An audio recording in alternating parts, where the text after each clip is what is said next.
guys, Susan Knof here from Knof Design. I hope you've been enjoying these little YouTube tutorials so far. So this is going to be lucky number 3. So thanks, I appreciate all the support. Again, Susan Knof from Knof Design. You can follow me on Instagram at Knof Design or on my website. Okay, so Morpholio just released some new features on their pen tools. So today is really just kind of about allowing ourselves to have fun and not really think about what we're drawing, but more just kind of discover the pen sets, the tools, have fun with them. So if you don't have these tools yet, don't worry, just go grab some different pens, markers, charcoal if you will, fine point, Sharpie. So I gear up a lot of my tutorials, you know, I'm a big fan of Morpholio Trace. I also use Procreate. I do a lot of hand drawing, not so much anymore, but I've definitely have done a lot with just good old traditional paper and pen. So if you don't have an iPad, if you don't have an iPen, and you just want to follow along, a lot of times these tutorials aren't really specific for a platform, but just drawing technique. Okay, so this tutorial is going to take us through the different pen types, the chisel, nib, marker. Some of them are fine point pens, and it's just going to help you discover your style. So how you want to draw, maybe doing floor plans, maybe just going to stick to sort of black and white inks or rendering styles, and I'll show you some of my favorites.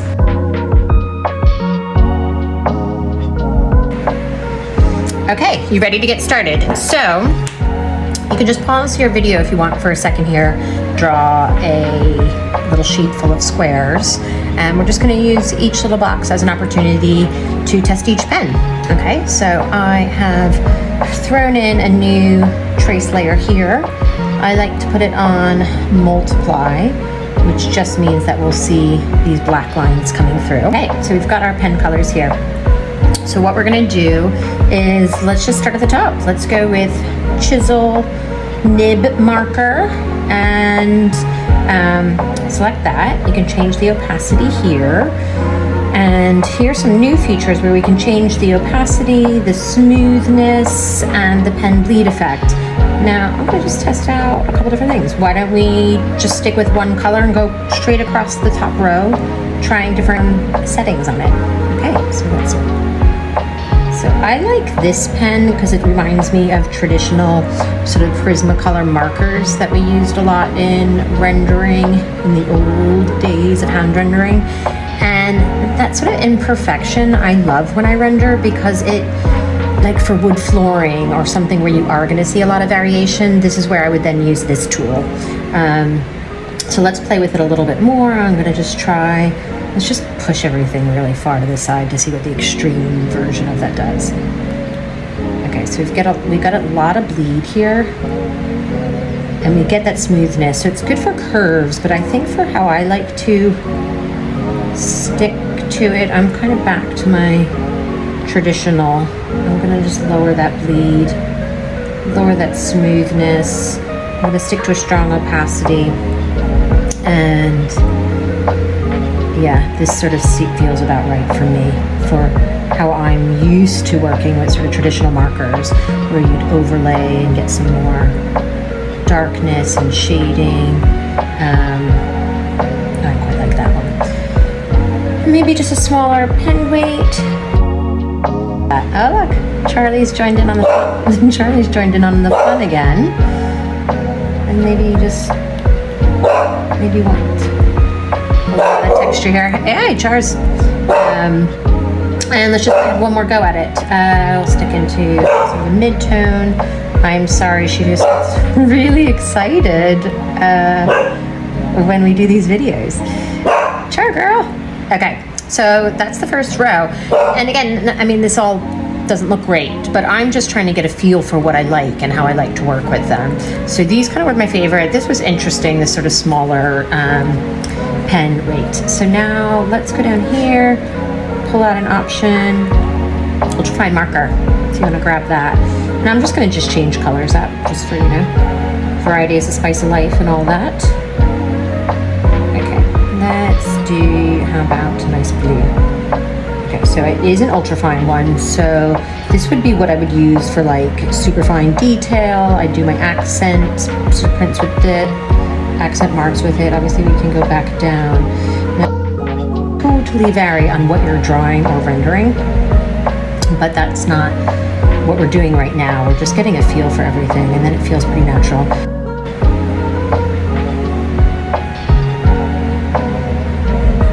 All right, so this is where they've really changed it. You can get a lot more, I think, curves, which are really great because I didn't have that opportunity before. So that's kind of a fun thing to play with.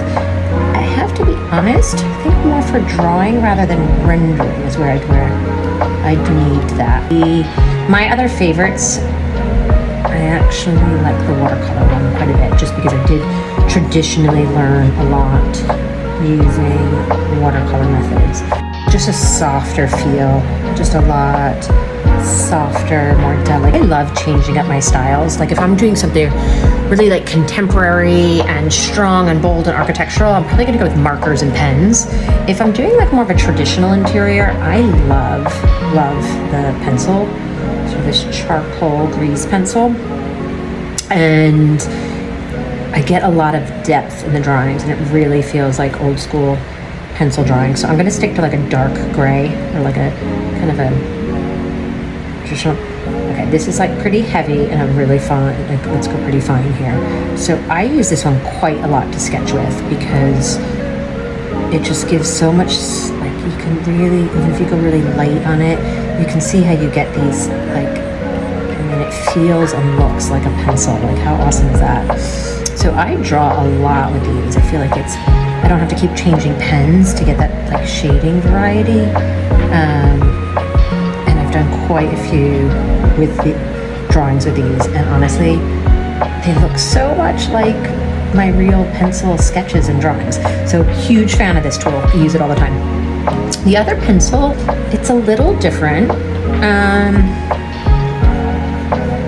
See how you don't really get that kind of like pencil effect. It's I like them both, but I tend to stick to this crease one. See what I'm saying here? You get, and then layering it over. This one has a little bit more of an inky feel. This feels like a natural pencil to me. So I love those. I love the watercolor. Big fan of the chisel marker, watercolor brush, chisel nib, grease pencil. These kind of are my favorites. I stick to. They're my go-to.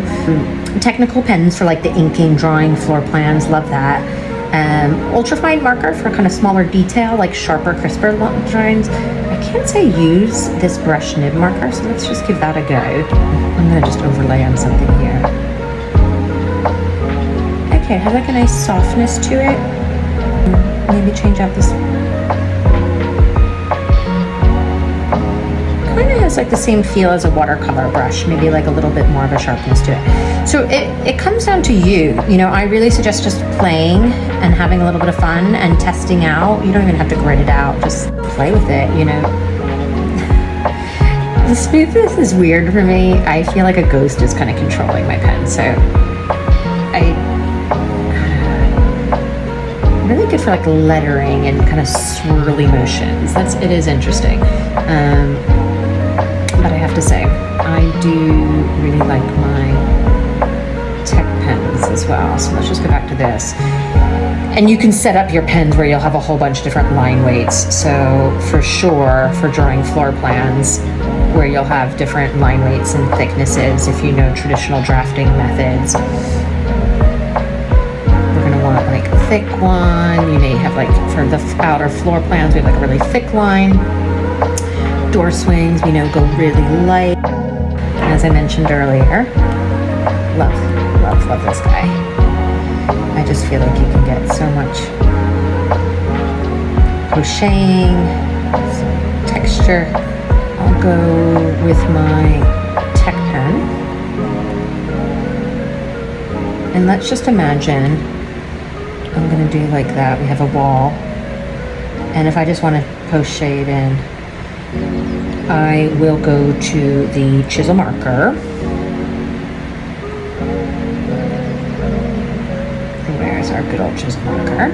I'll stick to like a gray. I'll lighten the opacity and crochet the outer floor plan. It just, for visual presentation, just helps. Really an explorative thing. So I hope you had fun. Short, quick, easy. Just give yourself the freedom to play with some of these today. Stick around, and next we'll just get into a quick few material techniques. So we'll cover glass, metal, wood, and marble. Okay, see you in a bit.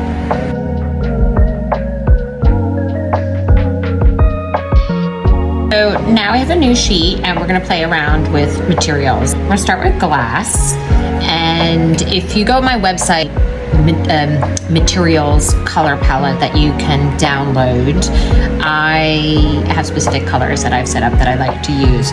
So for glass, I'm gonna go into my palette, but I'm gonna pick sort of this light bluish tone. What type of glass, but imagine like glazing, like architectural glazing, a full window here. So I'm going to go to my chisel marker, typically the one that I use. Let's get over to materials, the material palette file. So a soft sort of blue tone, chisel marker. I'm going to go pretty large here because basically I want to cover the whole area, and I'm going to go back and get some depth. So it's sort of nice when you get that overlay. I'm just using the chisel marker, have it at a full opacity, is where I then come back with the eraser tool, and this is where I'll get highlights. So I'll put this on like a low opacity, and typically you want like kind of at a 45, get this like light reflection. If that's like a little bit too bold, you may want to play with like a larger wash, and I'll just kind of go and I'll work my way up. The more like natural and softer it'll feel. And maybe let's say there's a lot of sunlight and glare at the top, you can even go like full on and get like a real white stroke. It depends kind of how realistic sort of versus illustrative you want it to look. Play in with the whites and opacities and softness. And that's where you can get like a real lot of variety and depth within your glass here. What's quite fun is when you start rendering, it forces you just to start seeing things differently. So when you're walking around, you're sitting at your home and you see light coming through the glass windows, and maybe at different times of the day, you will see how that is affected. And so you can see where you might just get really white, really blue. And again, it sort of depends on the style in which I'm working. And there we have the glass. A quick, like short, simple and sweet way, but again, it's all about layers, and like the more depth and color variation, I think the more it's enhanced. I don't fuss too much with different colors, more with opacity, stick to one color pen type, and then I use the eraser. So chisel and eraser. Now let's go to metal. So let's do like a bronze here. So again, this one I do actually work with several different colors. And I start again with like the lightest, and I give a wash to everything. So I probably, I'm gonna go, my good old chisel, let's turn off this guy. So see, I kind of like that bleed. I like a little bit of the overlay. Now metals, depending if they're matte or shiny, will have that reflective quality. So again, sometimes this like depth is nice. We like having that. And just kind of layer it up. And you may have more shadowing. But now here, I typically do an eraser as well. But they end up being like really strong, like a real, depending on the type of metal. Like if it's a high gloss metal, a super reflective, super shiny, then you're gonna get really strong, bright white sort of streaks in it. So let's get this, we'll put it at a 90 degree, and you're gonna get like these highlights. And then again, start to look at metal and how it's different reflection. A little more subtle here. And I'll go in with the eraser, and not too much bright white. Like it's nice when it kind of subtle and fades into it. Again, we're just kind of playing today, but we'll kind of get to have a feel for what works for you. And of that high contrast, like typically I like to have a little bit of these dark highlights too. And again, for me, the line, it just gives it a little bit of movement and texture. So now we have glass and metal, and these are a little bit more on the illustrative side rather than like the photoreal side. If I'm doing something photoreal, I tend to use clips of images, and that works for rendering as well too. But we want to kind of get styles down with this tutorial. All right, now let's move on to wood, rich, dark walnut. So we've gone into that color. Now this is where good old chisel nib comes back, and I like the opacity on here because I like the opacity on here because I like to have that layering effect. Sometimes if you go too much with the opacity, it does change the color though, but that's okay. We're gonna have a lot of layering here. So that kind of creates the natural veining that you'll have. It's a little bit gray when I change the opacity, but we'll work with that. Okay, now I may go a little bit smaller, thinner, bring up that opacity, get some more markering in here. You will get kind of highlights of different tones there. Even when you have a strong walnut, you'll see there tends to be a little bit of variation within the wood tones. So kind of get that layering, and maybe that's enough. It depends how much you want to see. But here's where a pencil is actually quite nice. And I will pick up on the softer and darker sides of it. And then again, all of the architects and designers that are watching this know it all comes down to how your wood is cut. Whether we're gonna have cathedraling, whether it's quarter cut. So depending on how you're specifying and designing your veneers and your cuts. So now I'm gonna go back to that pencil. After like a little bit of a oaky tone. Have a little bit of that happening. If you have your samples, if you're rendering something and you already have all your materials specified, you can just have that next to you and kind of look at what your samples are telling you, how much color variation, how much veining you have. If you're lacquering it, it's going to have a different effect as well.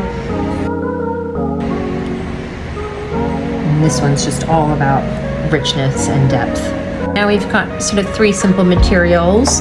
Let's move on to marble. Neutral, maybe with a little bit of pink veining here. I used this on another project, which let me pull up for you really fast. Probably not picking up on the video, but just to give a little bit of a wash in the background. Then to get your veining, my good old Breeze pencil, up in scale here. See that? Like, I love that. I just feel like you get that sort of natural variation, that softness, natural markings that you'd find in marble. Okay, so for like a nice Calcutta viola, I am gonna put in a little bit of gold tone as well here. Okay, so I grabbed a few samples here, just to say, like to look at the marble and to see that sort of texture and veining. They're not exactly the same marble we're using, but I didn't have that sample here on hand. But you can see the different textures. So play with whatever marble you plan on using in your project. And then it's really just a matter of lots of layering, lots of sort of soft and subtle, at least if I'm looking at something like this Rosa Eggio, it's a really soft veining. So that's why I like to get in there with the eraser tool and the squeeze pencil a lot. You just kind of you don't get the strong striping you do with like a reflection, like a white reflection or like the wood graining. So just kind of a little bit more like soft, sort of simple basic materials here, and they're really fun to play with. Again, if you have actual materials next to you, it might be a little bit easier to emulate them. These were kind of quick and easy techniques that I like to use. Thank you so much for watching, and I can't wait to bring you another video. Again, you can find us on Knof Design on Instagram, and like and subscribe if you haven't already. Thank you guys.